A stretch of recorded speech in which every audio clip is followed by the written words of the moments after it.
साथियों नमस्कार।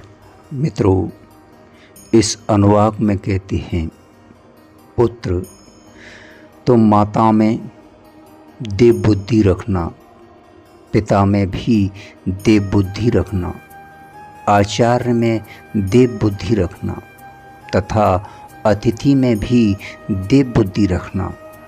आशय यह है कि इन चारों को ईश्वर की प्रतिमूर्ति समझकर श्रद्धा और भक्ति पूर्वक सदा इनकी आज्ञा का पालन, नमस्कार और सेवा करते रहना। इन्हें सदा अपने विनय पूर्वक व्यवहार से प्रसन्न रखना। जगत में जो निर्दोष कर्म हैं उन्हीं का तुम्हें सेवन करना चाहिए। उनसे भिन्न जो दोष युक्त निषिद्ध कर्म हैं उनका कभी भूल कर स्वप्न में भी आचरण नहीं करना चाहिए।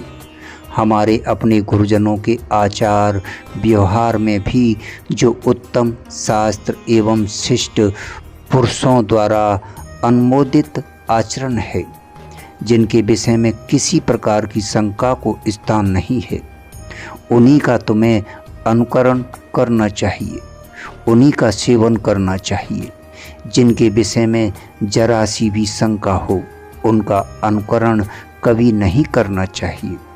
जो कोई भी हमसे श्रेष्ठ वय, विद्या, तप, आचरण आदि में बड़े तथा ब्राह्मण आदि पूज्य पुरुष घर पर पधारें, उनको पाथ, अर्घ, आसन आदि प्रदान करके सब प्रकार से उनका सम्मान तथा यथा योग्य सेवा करनी चाहिए। अपनी शक्ति के अनुसार दान करने के लिए तुम्हें सदा उदार पूर्वक तत्पर रहना चाहिए। जो कुछ भी दिया जाए वह श्रद्धा पूर्वक देना चाहिए, अश्रद्धा पूर्वक नहीं देना चाहिए, क्योंकि बिना श्रद्धा के किए हुए दान आदि कर्म असत्य माने गए हैं। लज्जा पूर्वक देना चाहिए, अर्थात सारा धन भगवान का है, मैं यदि इसे अपना मानूं तो यह अपराध है। इसे सब प्राणियों के हृदय में स्थित भगवान की सेवा में ही लगाना मेरा कर्तव्य है। मैं जो कुछ दे रहा हूँ वह भी बहुत कम है। यह सोचकर संकोच का अनुभव करते हुए देना चाहिए। मन में दानीपन के अभिमान को नहीं आने देना चाहिए। सर्वता और सब में भगवान है, अतः दान लेने वाले भी भगवान ही हैं।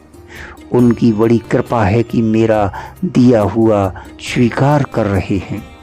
यूँ विचार कर भगवान से भय मानते हुए दान देना चाहिए।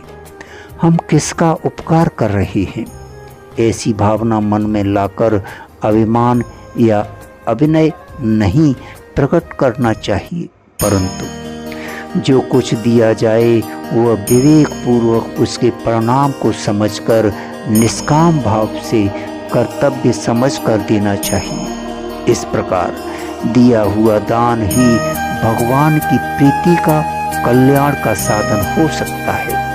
वही अच्छे फल का देने वाला है, वही अच्छे फल का देने वाला है। धन्यवाद, शुक्रिया।